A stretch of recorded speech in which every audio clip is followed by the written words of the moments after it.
Entonces, comencemos hablando del paradigma de programación imperativo. Este paradigma, lo que ocurre es que tenemos, como quien dicen, una estructura global, ¿verdad? Y en esta estructura global, que es como que el programa principal, nosotros declaramos variables que van cambiando de estado.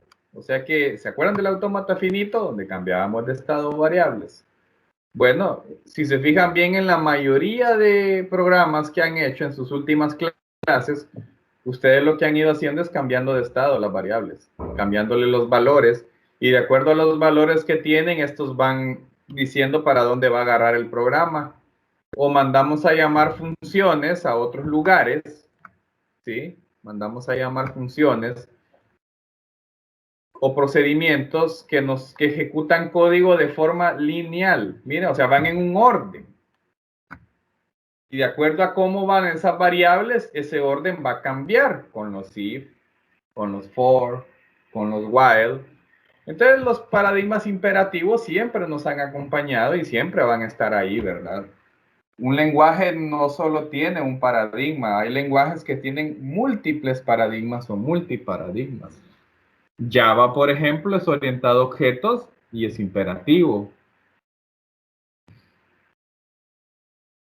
Entonces, el paradigma de programación imperativo tiene las siguientes características.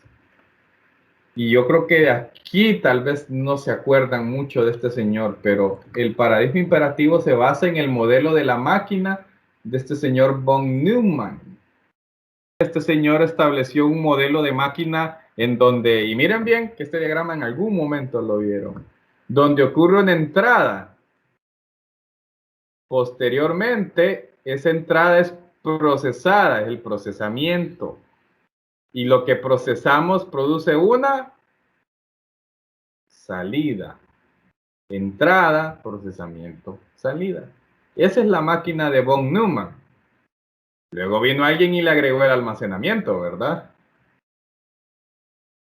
Un disco duro, una USB, un CD, un DVD. Pero en la máquina de von Neumann es entrada, procesamiento, salida. Así funciona el paradigma imperativo, donde se declara el programa, se capturan datos o se trabajan datos, se procesan y se imprime una salida. Es en un orden algorítmico, ¿verdad? Lineal, estructurado. Otra característica de este paradigma, y que lo dije varias veces hace un momento, que el problema lo hacemos paso a paso. Y cuando hacemos algo paso a paso en programación, el problema se plantea en un algoritmo. ¿Se acuerdan de los flujogramas y todas esas cosas? Bueno, al final son representaciones gráficas de cómo resolver un problema paso a paso. A ver, ¿quién se acuerda de...? Y lo voy a poner por aquí. ¿Quién se acuerda de este libro? No creo que lo usen ahora, hoy en día, pero por lo menos en la universidad se usó muchos años, o han visto memes, o han visto referencias a este libro. Este no es Baldor, para empezar, el del turbantito no es Baldor, ¿sí? Este señor es Al-Khwarizmi, Al-Khwarizmi, que vivió allá en las épocas del Imperio Otomano, ¿verdad? Cuando los árabes vivieron su edad dorada. Y Al-Khwarizmi es el padre del álgebra, pero también es el padre de los algoritmos. De hecho, algoritmo viene de Al-Khwarizmi. O sea, es en honor a él la palabra algoritmo. Y de hecho, ahí dice algoritmi. No sé si lo ven acá abajo. O sea que esta portada está enriquecida con referencias, ¿verdad? Algoritmi. Entonces, este señor es de los pioneros de este término algoritmo, o sea, resolver un problema paso a paso siguiendo un diagrama, bueno, no le decían diagrama de flujo en ese entonces, siguiendo una serie de pasos y tomas de decisiones que van lineales y de forma estructurada. Así son los lenguajes imperativos y por eso son los primeros lenguajes de programación que que se plantean en la historia, ¿verdad? Que siguen un paso a paso. Y todavía la programación imperativa se sigue usando y se va a seguir usando en combinación con otros paradigmas. En los paradigmas imperativos creamos procedimientos o funciones, ¿verdad? Como le quiera llamar usted. Subprogramas les dicen también. Subprocedimientos le llaman en otros lenguajes. Entonces, el paradigma de programación imperativo tiene esa característica. Si ustedes se acuerdan en el autómata finito, vamos a ver aquí, pues tenía mi main, ¿verdad? Tengo mi main. Voy a aquí ocultar esto. Y desde main mandaba a llamar a este subprograma, a este subprocedimiento, esta función, ¿verdad? Y esta es programación imperativa. En la programación imperativa hay definiciones de tipos de datos, o sea, todas las variables les asignamos un tipo y que hasta que compilamos, el programa chequea que estén bien escritos los tipos. La mayoría de lenguajes del paradigma imperativo son compilados. O sea, su método de traducción es compilado. Otra cosa que es bien común en el paradigma imperativo es que todas las variables están cambiando de estado. O sea, tengo una variable que si cambia de valor, cambia para dónde va a agarrar el programa, ¿verdad? Eso es bien común en los paradigmas imperativos. Y existen saltos condicionales, o sea, hay condiciones, hay switches, o los incondicionales, ¿verdad? El infame Goto. El Goto, que ya casi nadie lo usa, ¿verdad? Pero ahí de vez en cuando se puede usar ahí como para salir de un problema que lo tiene que resolver en 5 minutos, pero después vaya, búsquelo y quítelo, ¿verdad? Y arréglelo de la forma correcta. Pero el Goto es bien controversial. O los bucles, o sea, las estructuras de repetición como el for, el while, que afectan el estado de las variables. O sea que los programas son estructurados y dependen mucho de qué valor tienen las variables. Gráficamente así lo veríamos.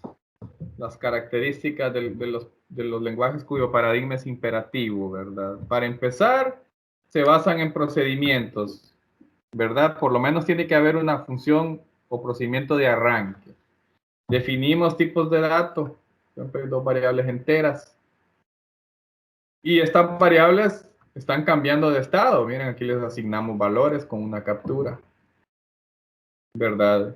La solución va planteada paso a paso, declarar, mostrar un mensaje, capturar, mostrar un mensaje, capturar, mostrar otro mensaje, mandar a llamar un procedimiento, o sea, una función, la cual adentro de ella tiene otro script imperativo lineal, ¿verdad? Retorna A más B y lo regresa para mandarlo a imprimir ahí mismo. Entonces, definición de procedimientos.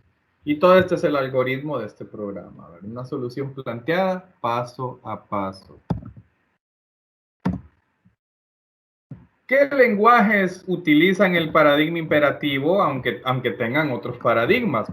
Porque ya de entrada miran ustedes por ahí C#, y aquí le puse la palabra multiparadigma. O sea que no necesariamente son 100% imperativos, sino que también tienen orientación a objetos, ¿verdad? Como C#, PHP o Java. Pero los que son puramente imperativos, el C clásico de los años 70, el C++ de los años 80 hasta la actualidad, ¿verdad? Solo que ahora C++ ya tiene orientación a objetos también. Pero originalmente el C++ no es, originalmente no fue concebido con orientación a objetos, sino hasta un par de años después de que se liberó.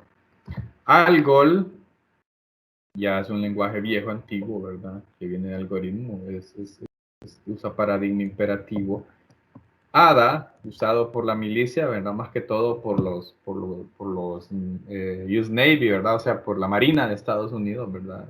Y por los científicos, es un lenguaje con paradigma imperativo. Fortran, con el lenguaje que se envió el hombre a la luna, ¿verdad? Fortran, el Formula Translator, considerado el primer lenguaje de programación, era imperativo, con tarjetas perforadas, leyendo instrucción por instrucción. El legendario Pascal. Creo que hay una leyenda urbana ahí que dicen que Super Mario Bros. 1 para Nintendo fue programado en Pascal. La verdad no me he tomado el tiempo para investigarlo, ya voy a ir a investigar. Yo tenía entendido que los juegos de Nintendo eran programados en ensamblador 86, ¿verdad? Pero no me he tomado el tiempo de investigar. Pero Pascal fue un lenguaje emblemático que durante casi 20 años tuvo el liderazgo en los lenguajes comerciales y es bajo un paradigma imperativo. El BASIC, le diría que fue mi primer lenguaje, ¿verdad? Y no me da pena decirlo.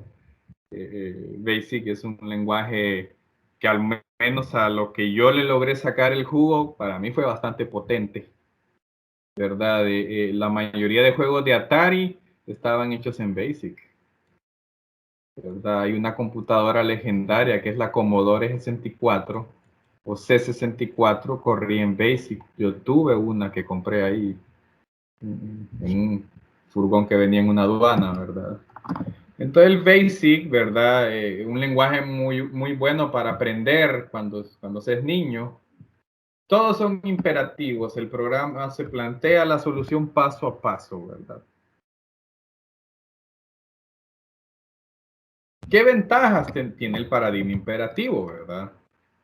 Obviamente, pues, con ese comenzamos a aprender todos, ¿no? Porque es fácil de implementar. O sea, la idea del paradigma imperativo, esa forma de trabajar es bien fácil de concebir, porque uno está acostumbrado a resolver los problemas planteándolos paso a paso. Entonces, es casi natural para nosotros resolver las cosas paso a paso. Otra ventaja que tiene, ¿verdad? Es que podemos reutilizar el código gracias a los procedimientos, ¿verdad? A las funciones. Entonces no es necesario estar repitiendo código. Al ser estructurado, o sea, paso a paso, es fácil nosotros seguir cómo está hecho el programa, ¿verdad? Es fácil de entender. Y como una extensión de la segunda ventaja, o sea, volverlo a decir, pero de otra forma, que son modulares. O sea que podemos hacer programas con colecciones y librerías de funciones y métodos para mandarlos a llamar. Son netamente por procedimientos y que no usan mucha memoria. Los lenguajes del paradigma imperativo no son tan pesados para la memoria porque siguen un guión. Ya cuando le agregamos orientación a objetos, ya estamos usando más memoria y cuando ya los otros paradigmas más recientes, como el funcional, también ya requieren un poco más de memoria. El imperativo o procedimental, que es otro nombre que tiene, el paradigma procedimental o imperativo, es bien liviano para la memoria porque es de los más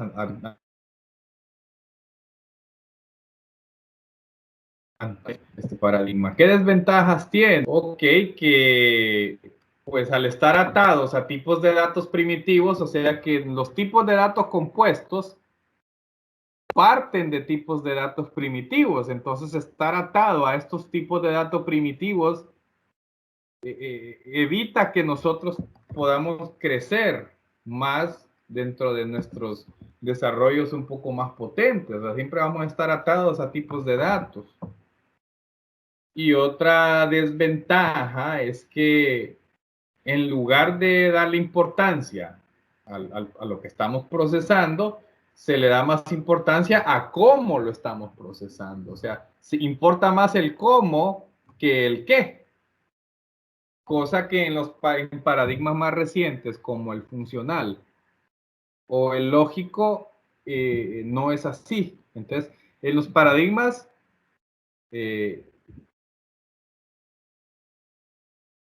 imperativos, es más importante cómo lo vamos a hacer y no qué es lo que vamos a trabajar, ¿verdad? Esas son las desventajas. Basic, entonces, fue un lenguaje que se popularizó mucho en los 80, ¿verdad? Finales de los 80, principios de los 90. Pero nació allá en los 60. Basic, que en español podríamos traducir código simbólico de instrucciones para uso general, o sea, para todo propósito y para principiantes. Este fue el objetivo del Basic, que personas que no tenían estudios formales en informática pudieran aprender a programar. Muchos de los juegos de la compañía Atari están desarrollados en Basic o en ensamblador, ¿verdad? Pero el ensamblador era para los genios y el Basic era para los novatos.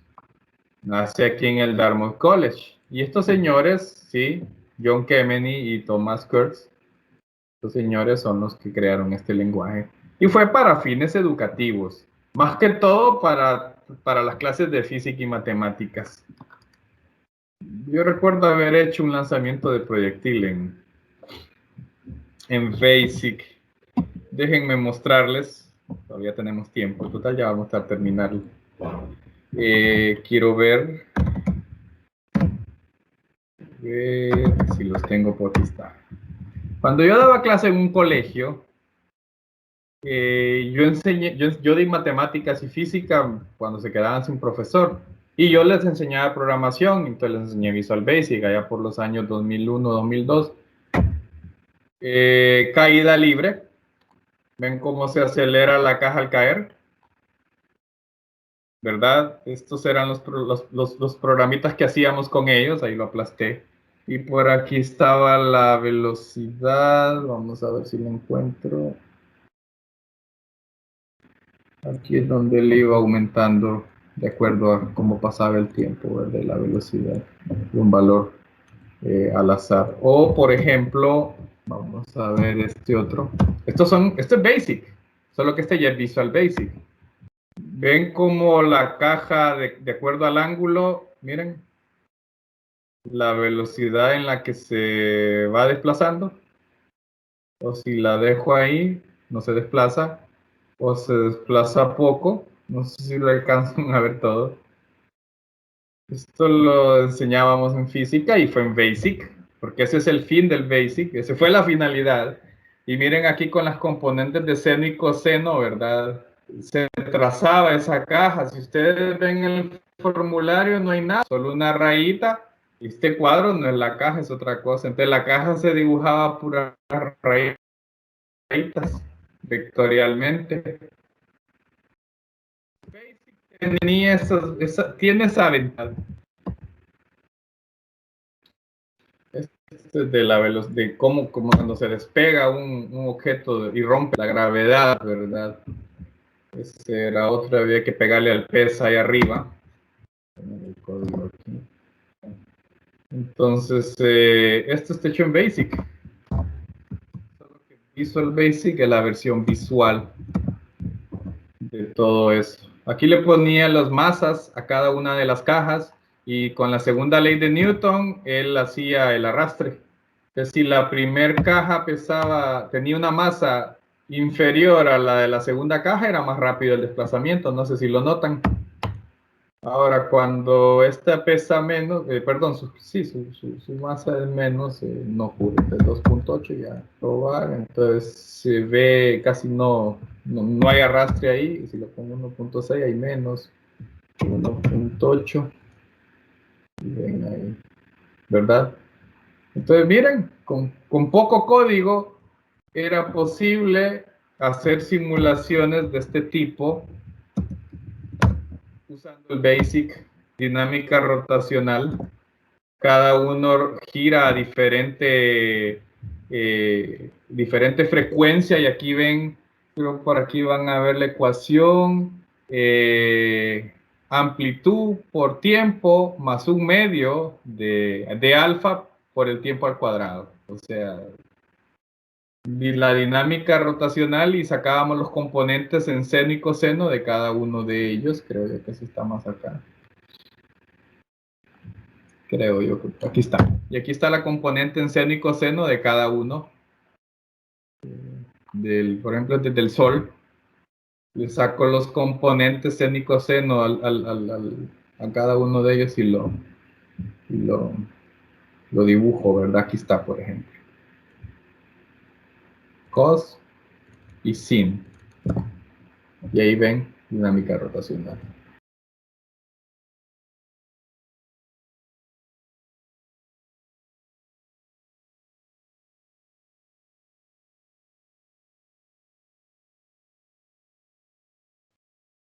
En tiempo de ejecución estoy rotando la línea. Y si mantengo presionado el botón, ven la carga de abajo del cañón y dispara, ¿eh? 1, 2, 3, y ahí cayó, a saber dónde fue a caer. O poquita fuerza y ahí está. O menos, o así. Usted hace un lanzamiento de proyectil. Miren. Y le da la velocidad inicial, la altura máxima y todo eso. Solo que salió negativo porque lo puse como punto de referencia de aquí para arriba negativo, ¿verdad? Y aquí la gravedad. Y aquí se sacaba todo, aquí se hacían todos esos cálculos de lanzamiento de proyectil, que son los mismos cálculos que ustedes tienen en su libro de física.